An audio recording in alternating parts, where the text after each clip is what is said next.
देखिए आज हम बात करते हैं आपके ऑर्गेनोमेटेलिक कंपाउंड्स की। जितने भी क्वेश्चन पूछे गए हैं हम सब इसमें ले लेंगे।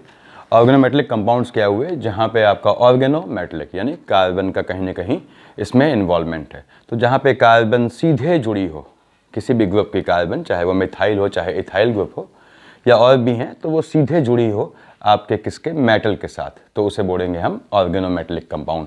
ये चीज़ अगर सही मायनों में कहें तो मेटल तक आपका जो है लिमिटेड नहीं है। मेटलॉइड्स में भी अगर सी सीधे जुड़ी हो, यानी सी और मेटलाइट्स के बीच भी सीधे अगर बॉन्डिंग हो, तो उसे भी हम ऑर्गेनोमेटेलिक कंपाउंड कहते हैं। तो यानी हमको एक डेफिनेशन तो मिली इसकी कि जहाँ पे कार्बन, देखिए C is attached to metal, यानी सी एम इस तरह से, या C is attached to metalloids,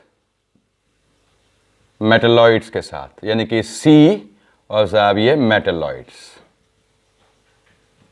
तो इन दो केस में ये आपका ऑर्गेनोमेटेलिक कंपाउंड रहेगा। और आपकी जो नॉर्मल मेटलॉइड्स है यहां लिख ले रहा हूं मैं, जो हमारे नॉर्मल कंपाउंड्स मिलते हैं, वो जैसे आपका बी के साथ या सिलिकॉन के साथ या आपका AS और TE बिटरबिन भी होता है, देखिए SE भी होता है। तो इनके साथ अगर ये सीधे जुड़ी हुई है तो साहब ये ऑर्गेनोमेटेलिक कंपाउंड हो गया। अब यहाँ पे ये चीज़ इसकी डेफिनेशन देखिए, फिक्स डेफिनेशन है। आपने कहा साहब मान लीजिए इसमें हम B से करते हैं, देखिए यहाँ जुड़ा हुआ है B, ये लगा है CS3 CS3 CS3, यानी इसको हम इस तरह से लिख दें कि B CS3 का होल थ्राइस। आपने कहा हाँ साहब कार्बन जुड़ी है सीधे B से, ठीक, तो मेटलॉइड है, देखिए सीधे जुड़ी है, तो ये आपका ऑर्गेनोमेटेलिक कंपाउंड हो गया। तो ऐसे ही आपके जैसे गिग्नॉट्स होते हैं, देखिए आपके RMgX, आप देखेंगे R में क्या है C, यहाँ लिख दे रहा हूँ, देखिए CS3MgBr पहला गिग्नॉट है। तो यहाँ पे क्या है, C जुड़ी हुई है, this is what basically C ऐसे H3 और साहब ये MgBr, यानी कार्बन जुड़ी है सीधे मेटल से, तो ये भी आपका ऑर्गेनोमेटेलिक कंपाउंड हो गया। सीधे जुड़ी होनी चाहिए, किसी के थ्रू नहीं जुड़नी है। अब थ्रू नहीं जुड़नी है मतलब, और कम से कम at least there should be one single type of bond, इसमें कम से कम इस तरह का एक सिंगल बॉन्ड होना चाहिए। देखिए at least one such bonding, such bond should be there. अब ये लाइन भी काम की है, क्यों काम की है वो आपसे कहता है साहब, ये B, देखिए आपका यहाँ पे OCS3, आप ध्यान देंगे ये हो गया OCS3, ये OCS3। अब देखिए B से यानी मेटलॉइड से ये ऑक्सीजन के थ्रू जुड़ा है, कार्बन सीधे नहीं जुड़ी है, तो ये मेटलॉइड नहीं हुआ है। इसका मतलब कम से कम एक बॉन्ड होना चाहिए, यानी इसी में मान लीजिए वो कहता है आपसे BOCS3 और साहब ये BOCS3 और ये BCS3, देखिए एक बॉन्ड मिल गया हमको इस तरह का, तो यानी ये आपकी ऑर्गेनोमेटेलिक हो गई। So last line should be clear to you, at least one such bond should be there. कौन कैसा बॉन्ड, जहाँ पे कार्बन सीधे मेटल या इनमें से मेटलॉइड्स, यही कॉमन है आपके उसमें, तो मेटलॉइड्स से सीधा जुड़ा हो। तो यहाँ पे इसको मेरे ख्याल से इतना अभी क्लियर होगा, यहाँ से हटा दे रहा हूँ इस चीज़ को। तो ये B के केस में है, आप किसी भी मेटल के केस में कर सकते हैं ऐसे। आपने कहा साहब ये मान लीजिए हमने कहा साहब ऐसे ही BCC का होल थ्राइस, ये CC यानी सॉरी CC का होल थ्राइस B, यस आपका जो है ये ऑर्गेनोमेटेलिक है। क्यों, क्योंकि C जुड़ी हुई है, देखिए सीधे ये C मतलब CS3 CS2 आप समझ रहे होंगे, बॉन्ड आप कार्बन के चार देख लेंगे, BCC CC, yes this is indeed ये आपका an organometallic compound this is. अब इसमें अगर यहाँ पे भी O आ जाए, यहाँ पे भी आ जाए तो भी होगा, क्यों, कम से कम एक बॉन्ड ऐसा होना चाहिए। Again I repeat my word, ये CCB है, ये आपका OCC है, ये OCC है, उसके बाद भी ये ऑर्गेनोमेटेलिक हो जाएगा, क्योंकि यहाँ पे एक बॉन्ड कम से कम ऐसा मौजूद है जो मैंने इस लास्ट लाइन में आपको क्लियर किया हुआ है। आपने कहा सब अगला लेते हैं, मान लीजिए CC का होल 4 Ti, बिल्कुल ठीक बात है, टाइटेनियम आपका जो है आप जानते हैं स्कैंडियम टाइटेनियम डी ब्लॉक का आपका मेटल है।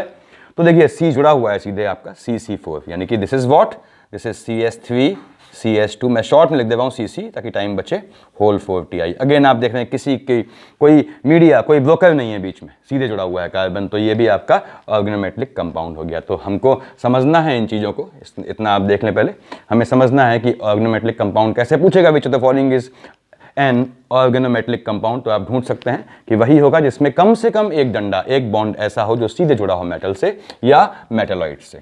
तो अब इसको हटा के और एग्जाम्पल देखते हैं। मान लीजिए अब इसमें आपको एक चीज़ और डालनी है, मैं यहाँ पे लिख दे रहा हूँ काम की चीज़ें कि साहब पहली बात तो ये है कि ऑर्गेनोमेटेलिक कंपाउंड नेचर में नहीं पाए जाते हैं। ये नेचर में बड़ी अजीब सी बात है, ये नेचर में बिल्कुल नहीं पाए जाते।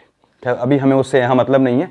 अब ये इसके अलावा और क्या है, ये तो आपने कहा कार्बन जुड़ी हो मेटल से या इनमें से या मेटलॉइड से जुड़ी हो, सीधे सीधे डायरेक्टली जुड़ी हो, यानी सी डैश मेटलॉइड्स या मेटल बॉन्ड हो, तो आपका जो है ये आप कंफ्यूज ना होइएगा, ये आपके SP ब्लॉक के S ब्लॉक के मेटल्स जो होते हैं आपके ग्रुप 1 ग्रुप 2 वो भी बनाएंगे इसको, D ब्लॉक के मेटल भी शो करते हैं, F के भी शो करते हैं। देखिए तो ये ऐसा नहीं है कि आपके D ब्लॉक तक ट्रांजिशन तक लिमिटेड है, वो थोड़ा डिफ्रेंशिएशन देता है आपके सिग्मा और पाई वाले में, वो देखेंगे हम लोग। तो at least one such bond should be there. आपने कहा कौन नहीं देता है, CCC, ऐसे याद रखना है, CCC जो है वो आपके ऑर्गेनोमेटेलिक कंपाउंड नहीं होते हैं। CCC मतलब कार्बाइड्स, साइनाइड्स एंड कार्बोनेट्स, यहाँ लिख ले रहा हूँ देखिए, यानी carbides, cyanides and carbonates. Carbonates are not organometallic, ये आपके ऑर्गेनोमेटेलिक नहीं होते हैं। कार्बाइड्स, साइनाइड्स और कार्बोनेट्स। कार्बाइड्स आपने कहा साहब ये CaC2 कैल्शियम कार्बाइड, आपने कहा साहब साइनाइड, देखिए आप मान लीजिए हमने कहा साहब K4FeCN का होल 6, ये भी साइनाइड है, ठीक। या आप नॉर्मल सॉल्ट ले लेंगे तो कोऑर्डिनेट कंपाउंड है। कार्बोनेट्स आपने कहा साहब CaCO3, तो ये आपके ऑर्गेनोमेटेलिक नहीं होंगे, ध्यान रखना है। तो ये लाइन बहुत काम की है आपको ये फाइंड करने में कि कौन ऑर्गेनोमेटेलिक है कौन नहीं है। Carbides, cyanides and carbonates are, यहाँ पे क्यों नहीं है, क्योंकि ये साइनाइड C जुड़ा हुआ है मेटल से, यहाँ C जुड़ा है देखिए आपका इससे, लेकिन ये कार्बाइड है। यहाँ देखिए साइनाइड का C जुड़ा हुआ है, यहाँ कार्बोनेट का C जुड़ा हुआ है। तो ये तीन कैटेगरीज जो हैं वो आपको आंख मूंद के ऑर्गेनोमेटेलिक की श्रेणी से निकाल देनी है बाहर। तो चाहे इसमें देखिए कॉम्प्लेक्स हो चाहे नॉर्मल हो, आपने कहा साहब NaCN ले लो, सोडियम साइनाइड, देखिए ये NaCN, ये भी साहब नहीं है। KCN वो भी नहीं होगा, क्यों, क्योंकि यहाँ लिखा हुआ है CCC कार्बाइड, ऐसे याद कीजिएगा, CCC carbides, cyanides and carbonates are not considered to be organometallic compounds. तो यहाँ हमने इसको हटा दिया इस चीज़ को, ये हमारे काम की चीज़ है, इसको हम लिखे रहने देते हैं। अब इनको हम दो भागों में बांटते हैं। ऑर्गेनोमेटेलिक कंपाउंड को कहता है साहब ये सिग्मा बॉन्डेड, यहाँ लिख ले रहा हूँ, sigma bonded organometallic compound, organometallic compound. अब साहब इसका मतलब क्या हुआ, नॉर्मली आप देखेंगे कि ये जो है आपके SP ब्लॉक, देखिए SP ब्लॉक में के एलिमेंट से पाए जाते हैं। नॉर्मली ये ऐसा होता है, ये आपके कोवेलेंट होते हैं, यहाँ लिख ले रहा हूँ मैं, देखिए दे आर कोवेलेंट। अब आपने कहा साहब इसमें क्या है, ये मेटल, ये जो भी है ये C बॉन्ड जो है ये आपका सिग्मा बॉन्ड होता है। देखिए जैसे आपका बेस्ट एग्जांपल क्या है, गिगनॉर्ड, कोई ले लेते हैं, पहला लिया गिगनॉर्ड हमने CH3MgBr, देखिए CH3MgBr, this is sigma bond, आप देख रहे हैं ये CH3MgBr। तो ये आपके सिग्मा बॉन्डेड ऑर्गेनोमेटेलिक कंपाउंड हो गए। आपको देखिए कोई इसमें बिल्कुल कोई दिक्कत नहीं है। सिग्मा बॉन्डेड क्या है जो आपने अभी तक देखे, आपने कहा साहब ये BCC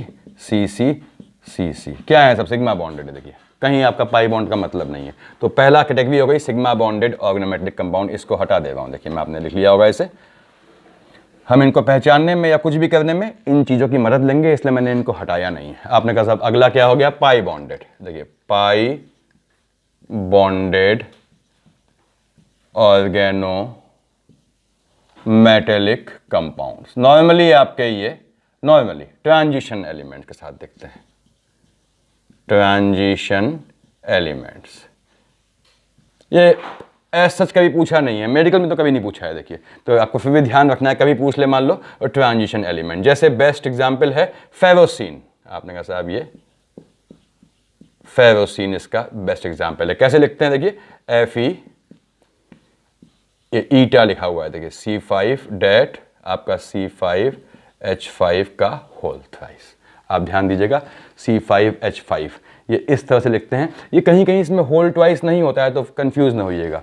ये ईटा है, आप जानते हैं ग्रीक वर्ड है, इसके ऊपर जो 5 लिखा है इसका मतलब ये जिस कार्बन की चेन से या किसी ग्रुप से जुड़ा है उसमें 5 कार्बन है। ये 5 क्या बताता है कि इसमें 5 कार्बन है, वो तो लिखा ही है, तो फिर ज़रूरत क्या है, लिखते हैं इसको इस पैटर्न पे। अब आपने 5 कार्बन बनाया, ध्यान दीजिएगा आप लोग क्या बोल रहा हूँ मैं। मान लीजिए आपने ये एक मैं ऐसे बना देता हूँ, ये आपका 5 कार्बन, देखिए 1 2 3 4 5। ध्यान दीजिएगा आप लोग, ये अगला मैंने बना दिया। अब देखिए सब में दोनों में 5-5 कार्बन है, ये आपका आयरन ऐसे जुड़ गया, ठीक। ध्यान दीजिएगा भाई, ये देखिए ये पाई बॉन्ड, ये पाई बॉन्ड, यानी कि आपका साइक्लो, ये क्या है आपका मेथएथब्यूटेंट साइक्लोपेंटाइल है, ठीक। अब ध्यान दीजिएगा भाई, और डाईइन है तो डाईइनाइल, साइक्लो आपका ये देखिए ये पेंटाइल में पेंट डाईइनाइल फॉर्मेट में है, और आयरन ये फेरोसिन हो गया आपका। तो ये ईटा 5 स्क्वायर दिया हुआ है, ये 2 है। ये आपके किताबों में क्या होता है, ये इसको बीच से न्यूक्लियस से जोड़ता है, कैसे जोड़ता है वही बता दे रहा हूँ। इस डायग्राम को अगर ऐसे दिया हो तो आप बिल्कुल कंफ्यूज ना होइएगा, मैं इसको इस तरह से बना दे रहा हूँ। देखिए ये आपका इस तरह से दिखा के ये शो कर देता है, Fe बीच में होता है, तो दोनों में कोई अंतर नहीं है। एक्चुअल चीज़ ये है, यहाँ पे देखिए आप एक्चुअल पोजीशन ये है Fe+2, this is minus minus. तो ये आपका फेरोसिन इसमें आता है पाई बॉन्डेड में, इसको हटा दे रहा हूँ, मेरे ख्याल से आपने देख लिया होगा। ये कंप्लीट, ये वाला पोर्शन बहुत काम का है इसका, आप चाहें तो स्क्रीनशॉट ले लें। थैंक यू, आगे बढ़ते हैं। देखिए इसमें अब आपने इसको फेरोसिन को हटाया, इसमें क्या क्या चीज़ें हैं हम देख रहे हैं। अगेन ये आपके इंजीनियरिंग में पूछा है इसने, मेडिकल में आज तक तो नहीं पूछा पाई बॉन्डेड वाला पार्ट। अब आपने कहा साहब अगला मान लीजिए हमते हैं, मान लीजिए आपने कहा डाईबेंजीन, डाईबेंजीन क्रोमियम, डाईबेंजीन क्रोमियम, तो ठीक है कोई दिक्कत नहीं। कैसे शो करता है किताब में, ऐसे इसने बेंजीन दिखा दिया आपकी, ये देखिए आपका इस तरह से। अब चूंकि ये कंप्लीट रेजोनेंस है तो वो इसको बजाय ऐसे दिखाने के ऐसे दिखाया जाता है, और साहब ये आपका यहाँ Cr आ गया बीच में, डाईबेंजीन क्रोमियम। और एक्चुअली क्या है, ये लिंक होता है कोने से, देखिए डाईबेंजीन क्रोमियम। तो यहाँ पे भी हमने इसको हटा दिया। ये कभी आपके यहाँ, तो मैं अगेन कह रहा हूँ नीट में नहीं पूछेगा, तो आपको या पूछा नहीं है, पूछ सकता है, देखिए नहीं पूछेगा नहीं कह सकते हम। तो ये डाईबेंजीन क्रोमियम हो गया। ऐसे ही इसका एक सॉल्ट बड़ा काम आता है, जीस सॉल्ट, यहाँ लिख दे रहा हूँ, देखिए जीसस सॉल्ट कहते हैं कहीं कहीं, जीस सॉल्ट। ये हुआ ZEISE, जीस सॉल्ट। क्या होता है ये, पोटेशियम का सॉल्ट होता है, यानी K स्क्वायर ब्रैकेट में PtCl3, और ईटा में डैश C2H4। अब ये 2 कार्बन है तो ईटा के यहाँ पे 2 आ जाएगा, देखिए आप ईटा के यहाँ पे 2, क्योंकि 2 कार्बन है। तो ये इस तरह से हो गया। क्या है ये, आप Pt आप जानते हैं इस फॉर्मेट में होता है, देखिए ये आपका इस तरह से Cl, ये आपका सॉल्ट फॉर्मेट में है, K बाहर आ गया स्क्वायर ब्रैकेट में, और ध्यान दीजिएगा ये इस तरह से बॉन्ड बढ़ा, और ये साहब C डबल बॉन्ड C, ये H2 है, H ऐसे लगा दें चाहे तो, चाहे सीधे लगा दें आप, ये H, ये आपका जीस सॉल्ट बोलते हैं। तो बहुत पहले पूछा था किसी एग्जाम, मुझे ध्यान नहीं आ रहा है कि ये किसका सॉल्ट होता है, तो आपको ध्यान रखना है सेंट्रल एटम आयन इसमें प्लेटिनम है, काउंटर आयन आपका पोटेशियम है, तो ये जीस सॉल्ट हो गया। इसका आपने देख लिया होगा, इसको हटा दे रहा हूँ मैं। उसके बाद इनका यूज़ क्या है अभी देखेंगे, इसको देखिए मैं इतना पार्ट हटा दे रहा हूँ।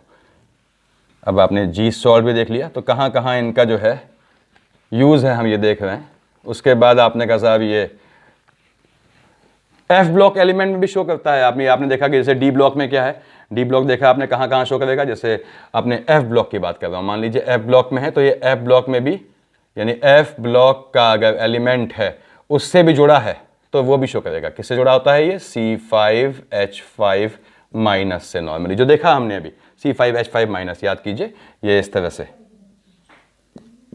तो यहां से जुड़ा है तो वो भी शो करता है, ये भी मिलता है आपका। इसका नाम बताने की जरूरत नहीं, साइक्लो, यहां फिर लिख दे रहा हूं, हटा दिया मैंने सॉरी, ये साइक्लो, देखिए साइक्लो है, उसके पेंटा हो गया, डाईइन, देखिए डाईइन आइल या डाईइनाइट्स जनरल फॉर्मेट में बोलते हैं, तो इसको हटा दिया मैंने यहाँ पे ये। उसके बाद आपने कहा साहब डी, अगर डी ब्लॉक के एलिमेंट से कहें तो ये हो गया आपका Fe, कहाँ कहाँ बन रहा है देखिए आप, ये CO का होल 4 -2, ये आपका अब ध्यान दिया आपने, देखिए कार्बन जो है सीधी जुड़ी हुई है, यानी ये तो CO आ गया। CO क्या होता है? कार्बोनिल कंपाउंड है, यानी इसमें जो कॉम्प्लेक्स में अगर CO यानी कार्बोनिल ग्रुप लगा हुआ है, देखिए तो वो आपका हमेशा क्या होगा?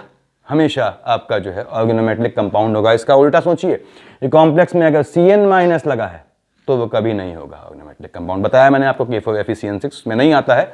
यहाँ देखिए CO है, ये सबसे कॉमन, गिग्नॉर्ड के बाद ये सबसे कॉमन कैटेगरी है आपके ऑर्गेनोमेटेलिक कंपाउंड की, जहाँ पे कॉम्प्लेक्स में लिगेंड CO हो यानी कार्बन मोनोऑक्साइड हो, क्योंकि ये सीधे मेटल से जुड़ेगा, यानी साहब ये भी आपका क्या हो गया? ऑर्गेनोमेटेलिक कंपाउंड हो गया। सेकंड नंबर पे प्रायोरिटी दे रहा हूँ इसको मैं, तो ये FeCO का होल, वो ये सब काम की चीज़ें हैं। इसका नाम आप कभी आप पढ़ेंगे आगे, तो ये कॉलमेंस रिएजेंट बोलते हैं, COLLMANNS, ये रिएजेंट इसका नाम, ये काम की चीज़ें हैं। देखिए ये थोड़ा हायर स्टडी में जरूरत पड़ती है इसकी। ऐसे ही आपने कहा साहब इसका और शॉर्ट लूँ, मान लीजिए मैंने कहा आपसे, ये तो हम लोग हो गया। देखिए इसमें हम यहाँ पे एग्जाम्पल देख के लिखते हैं या सीधे लिखते हैं? चलिए आपने कहा साहब मान लीजिए PT या RU ले, रुबिडियम ले लेते हैं। चलिए हमने लिया साहब रुबिडियम, ताकि हमको थोड़ा चेंज होता है। ये PPH3 देखिए का होल थ्राइस, और Cl दिस, ये ट्राई फिनाइल फॉस्फीन, यहाँ पे लिगेंड है, Cl लिगेंड है, रुबिडियम सेंट्रल मेटल एटम है। देखिए तो ये बड़ा कॉमन आइटम है ये, this is the Wilkinson, WILKINSON, Wilkinson's catalyst कहलाता है। ये किसका है सॉल्ट? ये RU, रुबिडियम का सॉल्ट है, ध्यान रखिएगा आप लोग, ठीक। ये आपको नॉर्मल चीज़ें आनी चाहिए। ऐसे ही अब काम की चीज़ें, मान लीजिए आपसे कहता है साहब F ब्लॉक में या किसी में या D ब्लॉक में ही काम की चीज़ें क्या हैं जो आपके बॉडी पार्ट में यूज होती हैं, तो इसमें विटामिन B12 यानी B12 का कंटेंट बनाता है। यहाँ लिख ले रहा हूँ, देखिए B12 का कंटेंट, यानी कि ये मिथाइल, ये B12 का कंटेंट है, यहाँ कंटेंट लिख दे रहा हूँ मैं, कहीं कंफ्यूज ना होइएगा। ये मिथाइल कोबालामाइन यानी COBALAMINE, क्या होता है इसमें? CO और CH3 के बीच बॉन्डिंग होती है, देखिए ध्यान से। तो विटामिन B12 इसका प्रैक्टिकल एग्जाम्पल है जो बॉडी में हम यूज होता है, हमारे जहाँ हमारे यहाँ यूज है शरीर के अंदर। देखिए तो B12 हम इंटेक करते हैं, इसका एक पार्ट है। तो ये आप देख रहे हैं कि यहाँ भी आपका जो है ऑर्गेनोमेटेलिक कंपाउंड का जिक्र है, यहाँ भी जिक्र है विल्किंसन्स यानी कैटलिस्ट में। इसका मतलब एक चीज़ और मालूम पड़ी, पहली बात तो ये नेचर में नहीं पाए जाते, ठीक। दूसरी बात यह है कि ये बहुत अच्छे कैटलिस्ट हैं। उसके बाद पहचानते कैसे हैं, फिर बता दे रहा हूँ, रिपीट कर दे रहा हूँ। देखिए आपकी मेटल जुड़ी हो आपका कार्बन से, या मेटलॉइड जुड़ा हो कार्बन से सीधे, बिना किसी एजेंट के, किसी ब्रोकर के नहीं थ्रू, यानी O के थ्रू नहीं जुड़ना है, सीधे जुड़ना है। मेटल डैश C ये बॉन्ड होना चाहिए, मेटल डैश मेटलाइड ये बॉन्ड होना चाहिए। दूसरी बात आपने कहा CCC नहीं होते हैं, यानी कार्बाइड, साइनाइड्स और कार्बोनेट्स आपके जो है वो ऑर्गेनोमेटेलिक कंपाउंड नहीं होंगे। तीसरी बात, सबसे बढ़िया एग्जाम्पल क्या है? गिग्नॉर्ड रिएजेंट। अगली बात, अगला सबसे बढ़िया एग्जाम्पल क्या है कि आपने कहा साहब कोई भी कोऑर्डिनेट कंपाउंड जिसमें आपका जो लिगेंड है वो CO हो, तो वो बहुत अच्छे एग्जाम्पल है। देखिए लिगेंड CN होगा तो नहीं होगा, यहाँ लिखा हुआ है देखिए आपको, तो ये ध्यान रखना है। मेरे ख्याल से इतना काफ़ी है, इससे ऊपर कभी पूछा नहीं। ऑर्गेनोमेटेलिक कंपाउंड में CO का अलग केस है। CO में आपको जो है देखिए ये कार्बोनिल कंपाउंड, जो मैं आपको नेक्स्ट बताऊंगा वीडियो में कैसे कार्बोनिल कंपाउंड में आप क्वेश्चन सॉल्व करते हैं। मेरे ख्याल से काफ़ी है इतना। Thank you.